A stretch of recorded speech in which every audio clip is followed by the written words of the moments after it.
Joining me today is a very special guest, Prime Minister of Bhutan, Mr. Tshering Tobgay, speaking to us at a time when leadership lessons are being spoken about, probably the most in the world, because what kind of a leader the world needs right now is something that is in focus, given the fact that the world order is going through a bit of a flux. Sir, thank you so much for speaking to NDTV. Thank you, Gaurie. It's always a pleasure to be with you and NDTV. Sir, you've written a book. Your book is about enlightened leadership. It talks about the transition from monarchy to democracy. But the first question I want to ask you, sir, is about leadership in present times. What kind of a leader does the world need right now, especially given the changed world order that we are now all in? I have to be very honest. The title Enlightened Leadership is a clickbait. I don't know enough about leadership, let alone enlightened leadership, to talk about this type of leadership and to write about it. So what I have actually done is used an opportunity during the COVID years, when I had some time in my hands, to write about Bhutan and many aspects of Bhutan. But in particular, one aspect about Bhutan that is widely overlooked, and that is the remarkable way in which democracy started in Bhutan. As a matter of fact, the way it was imposed in Bhutan, not by outside forces or not through revolution and bloodshed, but imposed by a beloved monarch on a reluctant people during the peak of his popularity. And this is absolutely unique in the world, to have a democracy start this way, to be imposed by a reigning monarch at the peak of his popularity, in a time of unprecedented peace, stability, and progress. And I wanted to talk about this just briefly to Bhutanese and foreigners alike. Foreigners, because they don't know about this aspect of Bhutan. Foreigners know about Bhutan being culturally very unique, environmentally extremely successful. They see us as a carbon negative country, socially very progressive, and they've heard about happiness in general and gross national happiness in particular. Yes. But in terms of democracy, very few know about this. And as far as I am concerned, this is one of the biggest legacies of our monarchs. And I've used enlightened leadership in the context of describing the leadership of our monarchs. So you asked me what type of leadership the world needs today. I would say probably enlightened leaders. Do we have enough enlightened leaders in the world? I'm sure we do. You don't need to be a formal leader with formal authority to lead a country to be an enlightened leader. You could be a leader of a community, you could be a leader of a company, you could be a leader of your school, you could be a leader in a hospital, indeed you can be a leader in your family, and most importantly, you could be a leader to yourself. And in all these aspects, I think you can be an enlightened leader. Indeed, sir. One question I want to ask you also about the neighborhood. You mentioned about the fact that the transition in Bhutan from monarchy to democracy happened in peaceful times at the peak of the monarch's popularity. But the neighborhood that we are in right now, you take what's happening around us, whether it's Bangladesh or some other countries, there are violent revolutions that are taking place, all in an effort towards democracy. How do you view that, especially in the context of Bhutan's history being completely opposite of that, and you have the advantage of history, apart from, of course, leadership lessons? So this is exactly the point I've been trying to make, and especially to our own people.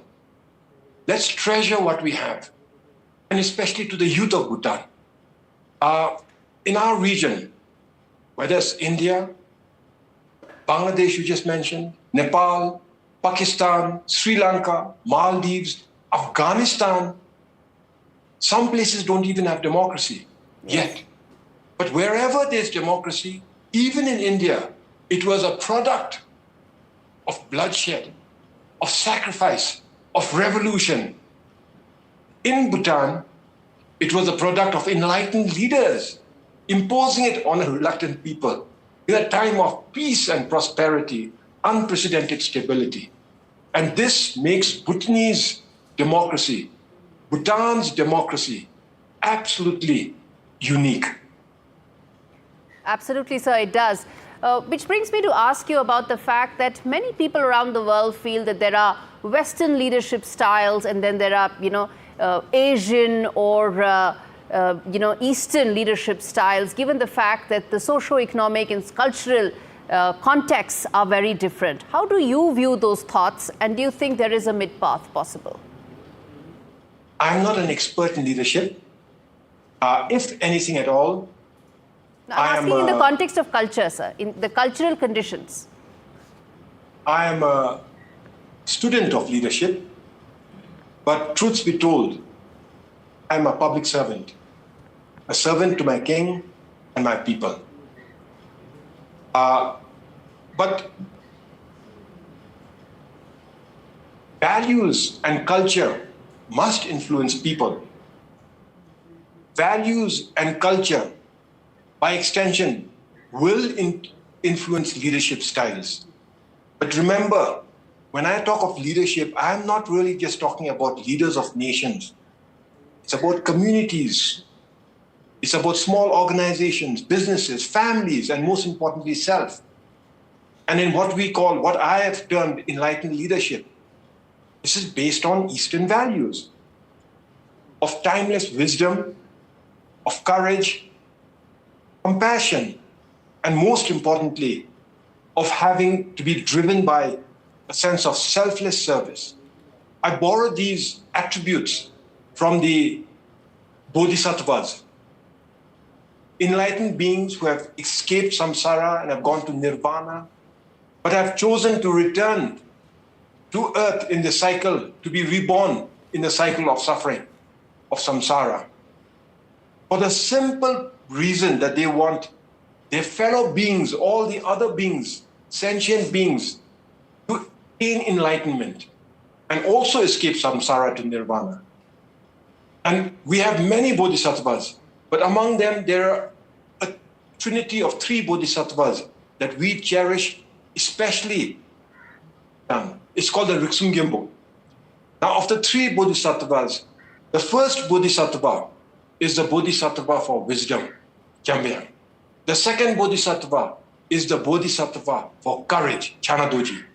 And the third bodhisattva is the bodhisattva that represents compassion, Cherezi.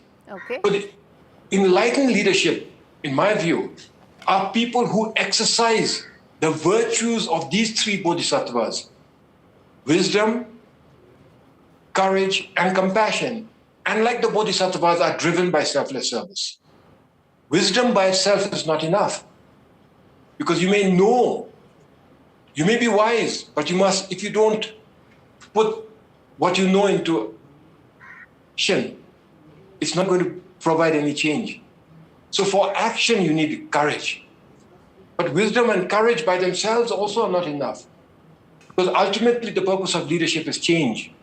And in change, there is suffering, there are sacrifices, and therefore an enlightened leadership, I believe, must exercise compassion.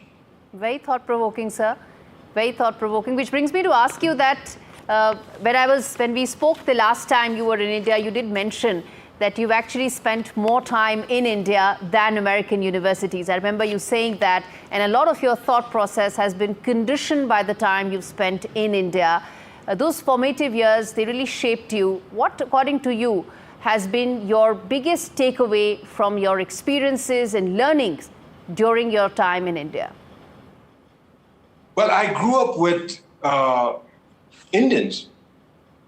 From the age of 5, I was surrounded by Indians. This was a boarding school. So morning, noon, and night, we had Indian friends. Our teachers were all Indian. And as such, Indian values would have automatically permeated within me and shaped me. But more precisely, it is in the classroom. We studied Indian history, ancient history in civilization, medieval India, modern India, the fight to independence. So all of this would have shaped me, the person I am, and my worldview. But if you ask me one specific thing that has really had a lasting impression on me, it is the National Cadet Corps, NCC. So I took part in the NCC, and I enjoyed every moment in the NCC. And every year we would look forward to taking part in the Independence Day, 15th August March Past in the Mela ground in town with all the other schools and the NCC cadets of all the other schools.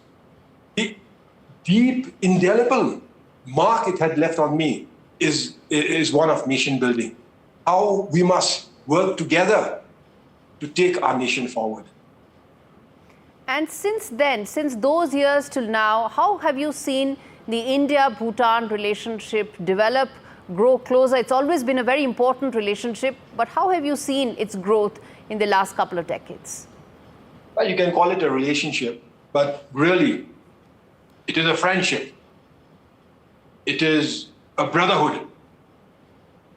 Our friendship with India has always been strong.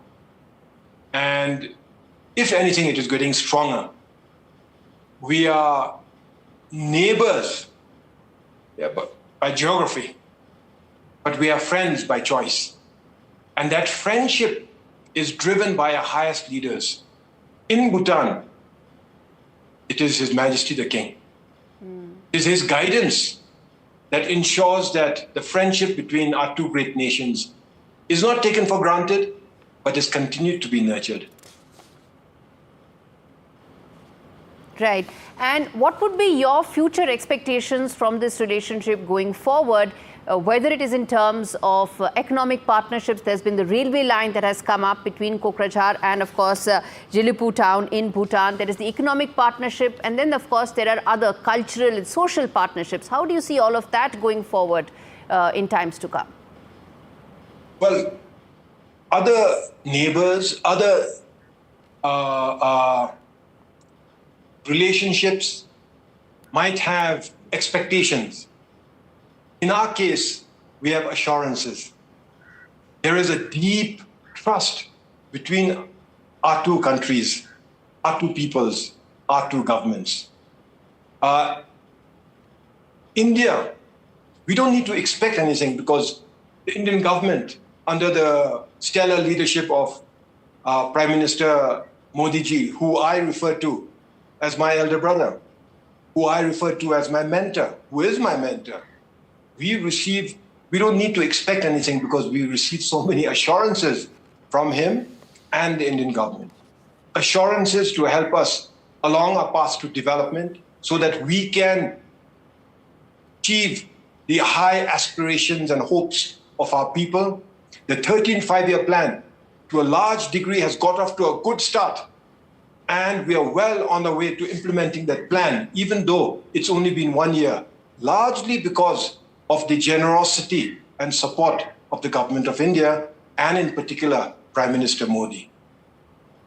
Right. The railway line you mentioned, we have a railway line that's going to connect India to Western Bhutan, but more importantly, India has already started, has given us assurances and have also decided on building a railway line that's going to connect to central Bhutan, which goes bang to the Gaurie Mindfulness City. Now, this city is being developed as a special administrative region. This is the royal vision of His Majesty the King. And while this city is going to benefit Bhutan now and the future, it's going to benefit India also, Assam and all of India. This is going to be a gateway for investment to India and South Asia and indeed all of Asia. And the assurances we receive from the highest level from Prime Minister Modi himself and the government of India and the business leaders of India is that the Gaurie Mindfulness City must succeed, and to that, they will leave no stone unturned. Where do you expect most amount of investments to come in the city? You mentioned that it could also be a huge economic potential for investments and gateway for the entire region. Which sector do you expect most amount of investments to come in? Technology, energy and technology. So we have huge hydropower potential, and this green renewable energy is in high demand for green energy transition, but also for data centers and AI compute, blockchain technology. And I can see that there's a lot of interest from the world over, and especially from India, to tap into this opportunity. The other area is, of course, finance. Gaurie Mindfulness City will easily and very quickly become a financial hub, and therefore there will be a lot of opportunities. Indeed. Let me now shift tracks, sir, and also ask you about one thing that we started this conversation with, and in fact, before we started recording this, we talked about tourism, and we also talked about the Gross National Happiness Index. And I think I would do huge injustice to NDTV's viewers if I don't talk to you about the GNH index as well. How important it is, because I know it's constitutionally mandated by the government. The citizens of Bhutan do get those happiness indications. They're supposed to get that. But from a conditioning point of view, how important it is to get those indicators in place, and how does that impact Bhutan in the landscape that it exists around it? Gross national happiness is legacy of enlightened leadership of our beloved monarchs.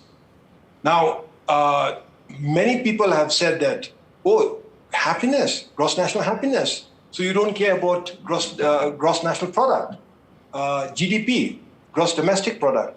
And the answer is GDP is important, economic growth is important. But the question is, for what? You must have a reason for economic growth. And that reason must be larger than just mindless economic growth. And that is the happiness and well-being of the people. It must serve that purpose. And so gross national happiness basically puts the happiness and well-being of our people in the front and center of the development agenda by balancing economic growth, material progress, which is a necessity, with social progress, cultural preservation, environmental conservation, and good governance. And yes, we measure gross national happiness. We do a survey. You mentioned the Gross National Happiness Index. We calculate the index from a survey that we conduct, a wide survey, a nationwide survey, a long survey that covers 9 domains that influence gross national happiness: health, education, living standard, environment, governance, time use, psychological well-being, community, and culture. These 9 domains are broken up into 33 indicators, are further divided into 156 odd different measurements. And this survey is conducted every 5 years. But this sir, gives us a wealth of data. Yes? But sir, when you talk about, when one hears those ratings that come out every year about, where those the happiest people live on earth, unfortunately, you see only those Scandinavian countries really topping the list. Where is this dichotomy then? Are the ratings not reflecting the way Bhutanese people work and how the government strives towards getting those happiness indicators? Or where's the gap here? Yeah, you hit the nail on the head. So it depends on what's being measured and how you measure whatever's being measured. The international ratings purport to measure happiness. We aim to measure gross national happiness, not happiness. Happiness, a subjective question like, all things considered, how happy are you? Or are you happier now than before? There's just one question of the 156 questions. The others are all objective. And in our case, we measure through 9 domains, 33 indicators, 156 measurements. The other international measurements are different. And if the Scandinavian countries and the people there are always rated happiest, good for them. And we should also study them and listen to their stories and see what we can do better. But we are not measuring happiness of the people. We are measuring the gross national happiness of our people. Okay. Finally, sir, India, of course, has a lot of people from India go to Bhutan every year as tourists. How do you find that right balance between development, which requires more tourists, but also preserving probably one of the most beautiful pieces and areas on earth, which is your land? I lost you a little bit.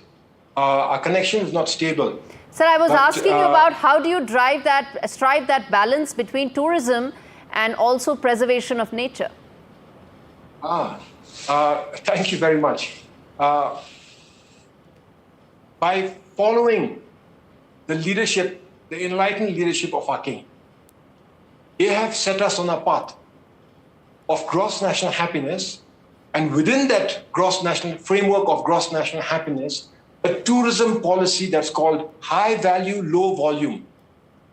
We want to share the benefits of gross national happiness, of a socially progressive society, a sustainable economy, of a vibrant and unique culture, of the law and order and peace that we enjoy in Bhutan, and most importantly, our environment, our pristine environment. We want to share this not just with our people, but with the world, and in particular with our friends and neighbors in India. But we must be very careful how we share what we want to share. Because if we open the floodgates, then we are going to destroy the very things that we want to protect and showcase to the world.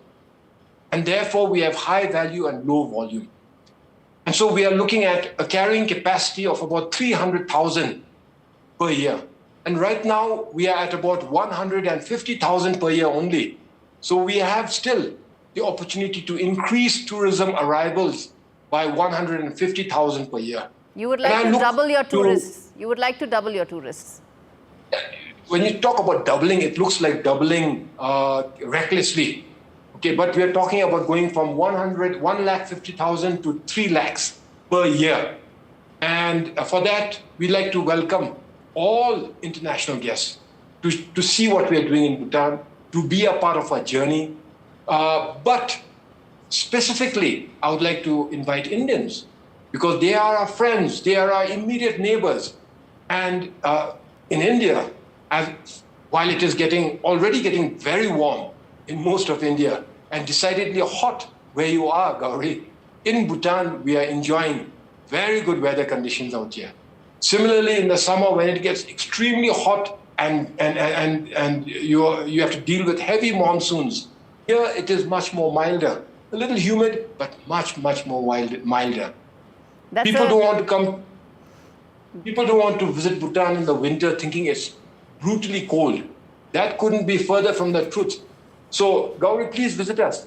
And maybe you can influence your friends and your viewership also to visit this country that I love so much. That's a great note to end this conversation, sir. Thank you so much for that invitation. And, well, yes, we'll come good on that sooner than later. Thank you so much for your time, sir. Thank you, Gaurie. Thank you.